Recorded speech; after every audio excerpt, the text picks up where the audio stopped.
Alors non, c'est pas du tout mon milieu. C'est ça qui est assez marrant et un peu insolite, c'est que moi j'ai vécu 30 ans à Paris avant d'arriver en Mayenne. Je suis parisienne moi à la base et donc le papa de mes enfants est mayennais, et donc quand je l'ai rencontré, déjà je ne savais pas du tout, je connaissais pas du tout l'existence de ce département, c'est quand même très drôle et donc on a eu, notre premier enfant et de là, on s'est quand même posé la question de se dire: «Qu'est-ce qu'on fait? Est-ce qu'on reste à Paris?» C'est vrai que c'était une vie pour nous, bah, déjà pour lui, parce que lui, il était pas originaire de Paris et puis moi, c'est vrai que je commençais à en avoir marre de ce rythme parisien, ce rythme effréné, de ces petites surfaces, pas de jardin, pas d'extérieur et c'est vrai que quand on a un enfant, on a une vie qui change aussi, on a un rythme différent et la question s'est posée de se dire: «Est-ce qu'on part? Est-ce qu'on reste?» Ben, naturellement, on s'est dit: «Pourquoi on n'irait pas en Mayenne?» parce que mon ex-conjoint avait toute sa famille et ses amis ici. C'est vrai que moi, je l'ai suivi sans vraiment trop réfléchir, j'ai fait une rupture conventionnelle à l'époque, dans mon ancien travail. Bah, j'ai tout quitté quoi, famille, travail, amis pour venir en Mayenne. Donc lui, pas du tout agriculteur, pas du tout dans le milieu agricole, infirmier, mais voilà, on a atterri quand même en campagne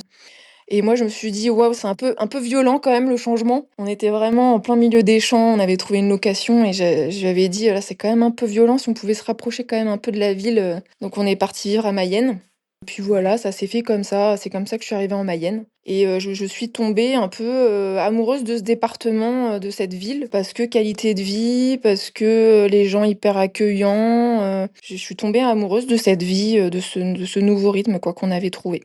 En fait, moi, que je suis quelqu'un de très sociable, déjà de base, donc c'est vrai que ça me faisait pas peur de quitter ma région. En tout cas, j'ai pas trop réfléchi et je suis quelqu'un d'assez ouverte, voilà, les amitiés, moi, c'est quelque chose, ça va, ça vient. J'ai pas un groupe d'amis, j'avais déjà pas un groupe d'amis très fixe, voilà, moi, j'aime bien rencontrer des gens, des nouvelles personnes, faire de nouvelles expériences, donc c'est vrai que ça a pas été trop dur. Donc au début, quand je suis arrivée en Mayenne, j'ai tout de suite, rejoint une association pour me faire des contacts, me faire un réseau, donc je suis rentrée dans une association qui faisait des actions, sur la ville de Mayenne essentiellement.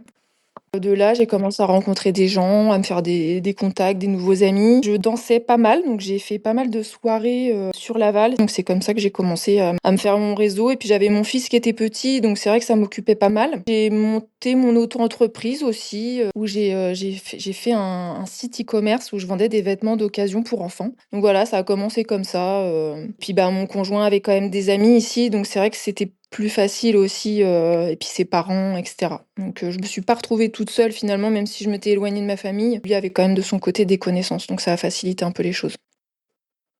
À titre personnel, je me suis dit: «Tiens, pourquoi je développerais pas mon propre compte Instagram?» et je me suis mise à faire des vidéos très régulièrement et en fait, ça a pris, j'ai une communauté qui a grossi, qui est arrivée. Aujourd'hui, j'ai à peu près 17 000 abonnés sur mon compte Instagram, Les Joies de la Campagne. Donc Les Joies de la Campagne, déjà, voilà, j'avais déjà choisi ce nom il y a plusieurs années, bien avant de rencontrer Florian, finalement et c'est quand même marrant, quoi et donc après, de fil en aiguille, en fait, l'office de tourisme de mon département m'a contactée parce que, voilà, je commençais à avoir une petite communauté, je mettais en avant le département. Dès que j'allais visiter quelque chose, je faisais des stories, je faisais une vidéo. Donc en fait, ça a fait boule de neige comme ça. J'ai commencé à mettre en lumière les commerçants du coin et cetera. Ça a pris un peu comme ça.